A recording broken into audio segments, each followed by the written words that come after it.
God, or king of comedy doctor Padma Bhushan Brahmanandam గారిని మాట్లాడవలసిందిగా request చేస్తున్నాం. నేను ఎవరికి డబ్బులు ఇవ్వలేదు, వాళ్ళంతటి వాళ్ళే ఏమాత్రం ప్యాకేజ్ ఇచ్చామని అడుగుతారేమో భయంగా ఉంది. అదే అందరికీ నా హృదయపూర్వకమైన నమస్కారాలు. ఈరోజు నేను ఈ సినిమా ఫంక్షన్కి రావడానికి ముఖ్య కారకుడు సప్తగిరి. ఇది బాగుంది, ఇంతవరకు చప్పట్లు కొట్టడం బాగుంది. ఈ తర్వాత ఎంత తిట్టాలో మీరే నేర్చుకోండి. నాకు ఒక ఇన్విటేషన్ లేదు, అవునా కాదు, ఇతను ముందే పెట్టుకుని చెప్తున్నా. లేదు గురుగారు, మీరు 6 గంటల తర్వాత అదిగా ఒకసారి గురుగారు మీరు దండం పెడతా గురుగారు, ప్లీజ్ నేను పెట్టండి, మీరు ఆశీర్వదించండి. నేను అదిగో 6 గంటల తర్వాత నేను ఇక్కడికి వచ్చి వెళ్ళిపోవాలంట. ఏమయ్యా, మీ ప్రొడ్యూసర్ కూడా ఒక పిలవలేదు, మీ డైరెక్టర్ ఎవరో తెలియదు నాకు. పోనీ సినిమాలో యాక్ట్ చేయకపోయాను, వాళ్ళు ఎవరన్నా వాళ్ళు కూడా నీ ఇష్టమైతే రా, అది నీ అదృష్టం, లేకపోతే నేనేం చేయగలను. నీ అదృష్టాన్ని పరీక్షించుకుని నువ్వు రాగలిగితే మేము ఆనందిస్తామన్నట్టు వాళ్ళిద్దరూ సైలెంట్గా ఊరుకున్నారు, ఈయన ఊరుకున్నారు. నేను ఇక్కడికి వచ్చిన రీజన్ ఏంటంటే, ఒక్క విషయం ఈ అందరి తరఫున చెప్పాల్సింది. చిరంజీవి గారు మొన్న నా బ్రహ్మానందం ఆడియో రిలీజ్ ఫంక్షన్కి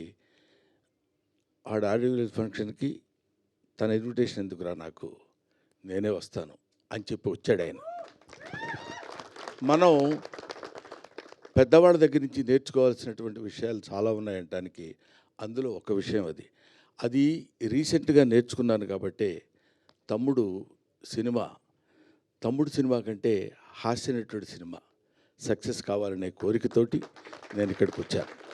ఇందులో పిలుపులు, బొట్టు పెట్టి పిలవటాలు అలాంటివన్నీ అది ఫార్మాలిటీస్, కానీ అవి స్నేహితుల మధ్య జరిగాయి, ఆత్మీయుల మధ్య జరగవు. ఆత్మతో కనెక్ట్ అయ్యి సోల్మేట్స్ ఉంటారు చూడండి, వాళ్ళతో ఉండదు. ముఖ్యంగా ఈ నెల రోజుల నుంచి, ఒక 15-20 రోజుల నుంచి ఇతను ఎంత శ్రమ పడుతున్నాడో, ఎంత కష్టపడుతున్నాడో. ఆల్మోస్ట్ ఒక మాటలో చెప్పాలంటే అతను కొంచెం బాధపడ్డా సరే ఏకాకిగా తిరిగాడు. ప్రతి వాడి దగ్గరికి వెళ్ళాడు, ప్రతి వాడిని పట్టుకున్నాడు. ఎంతమంది అన్నలు ఉన్నారా నీకని అడిగాను నేను. మా రాజన్న సినిమా చేస్తానన్నాడు సార్ అన్నాడు. మా మారుతి అన్న వస్తానన్నాడు సార్ అంటాడు. మా ఇది డార్లింగ్ సీన్ అన్న రాస్తానన్నాడు సార్ అంటాడు. ఇలాగా తన్ను తాను అందరితో కలిసిపోయి తన ప్రతిభను ప్రదర్శించి భగవంతుడు నిజంగా ఇందాక సరదాగా జోవియల్గా చెప్పారేమో నాకు తెలియదు, కానీ బయట పూజలు చేస్తాడని మన మారుతి గారు కనిపించని దేవుళ్ళందరికీ మొక్కున్నాడు. ఎందుకంటే ఈ సినిమా సక్సెస్ అయ్యి నన్ను ఆశీర్వదిస్తే, సినిమాని నమ్ముకొని వచ్చినందుకు నేను హాయిగా 4 మెతుకులు తిని బతుకుతానన్నా, అందుకని అడుగుతున్నానన్న. ఇది అతను నాతో చెప్పిన మాట.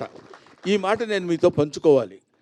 అందుకోసమని నేను ప్రత్యేకంగా ఈ సినిమాతో నాకు సంబంధం లేదు, ప్రొడ్యూసర్తో సంబంధం లేదు, డైరెక్టర్తో సంబంధం లేదు, డబ్బులు ఇవ్వలేదు.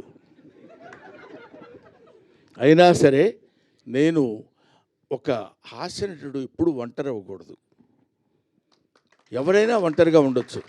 ఎందుకంటే అండి, ఒక చిన్న మాట చెప్పాలి.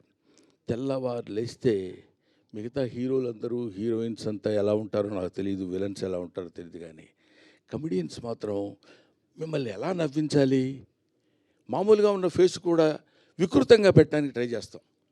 అది గారు అనాలి అంటే నవ్వుతారేమో ఆశ. అలాంటి అనేక రకాలైన ఎక్స్ప్రెషన్స్ పెట్టి మిమ్మల్ని నవ్వించి మీ ఆశీస్సులు పొంది 10 కాలాల పాటు బతుకు తెరువు సాగించాలనుకునే నటుల్లో హాస్యనటుడు ఒకడు. కాబట్టి హాస్యనటుడు ఎప్పుడు ఒంటరి వాడు అవ్వకూడదు, వాడికి అందరూ ఉండాలి. ఎందుకంటే అతని ప్రవృత్తి, అతని వృత్తి ఏంటంటే మనల్ని నవ్వించడం.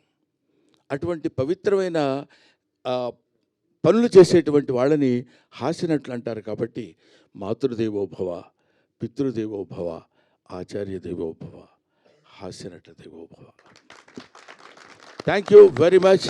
నాకు ఈ అవకాశాన్ని కల్పించిన మిత్రులందరికీ నా హృదయపూర్వక నమస్కారాలు తెలియజేసుకుంటూ, ముఖ్యంగా ఇందాక ఆయన పొడుగ్గా ఉన్నారని పేరేంటి? ఎస్కే, పూర్తి పేరు చెప్పరా మీరు? ఏమండి అయ్యా ఏదో ఒకటి చెప్పండి సార్. ఎస్కే కుమార్ శ్రీనివాస్ కుమార్ ఎందుకు చివరిలో? నాకు ఇంగ్లీష్ వచ్చు. నాయుడు అది శ్రీనివాస్ కుమార్ నాయుడు గారు నా గురించి 2 ముక్కలు చెప్పారు. నిజంగా దానికి ప్రత్యేకంగా గుర్తుపెట్టుకుని ఆయనకి నేను థ్యాంక్స్ చెప్పాలనిపించింది. ఎందుకంటే ఆ మాటలేవో బ్రహ్మానందం గురించి 2 ముక్కలు చెప్దామని కాకుండా those words comes from the heart and hearts of him. అది ఇలాంటి వాళ్ళ యొక్క ఆశీస్సులు ఉన్నంత కాలం బ్రహ్మానందానికి తిరిగే ఉంది, బ్రహ్మానందానికి బాధే ఉంది.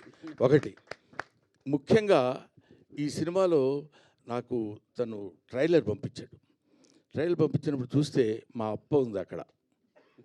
నేను అప్ప అని పిలుస్తాను అన్నపూర్ణమ్మ గారిని. బెమ్మయ్య అని పిలుస్తుంది ఆవిడ. ఇది ఇవాటిదే కాదు, 40 సంవత్సరాల సుదీర్ఘమైన ప్రయాణం మాది. అందుకని ఆవిడ కనపడితే నాకు ఒకసారి my happiness knows no bounds. ఎప్పుడూ 4 డికేడ్స్ బ్యాచ్ తిరిగి అటు తిరిగి ఇటు తిరిగి, అప్పట్లో ఒక చోట సినిమాలు ఉన్న రోజులు కాకుండా రోజుల్లో ప్రతి చోటుకి వెళ్ళి కష్టాలు సుఖాలు పంచుకుని ఒక ముద్దలు పంచుకొని తిన్న బ్యాచ్ మా అప్పది.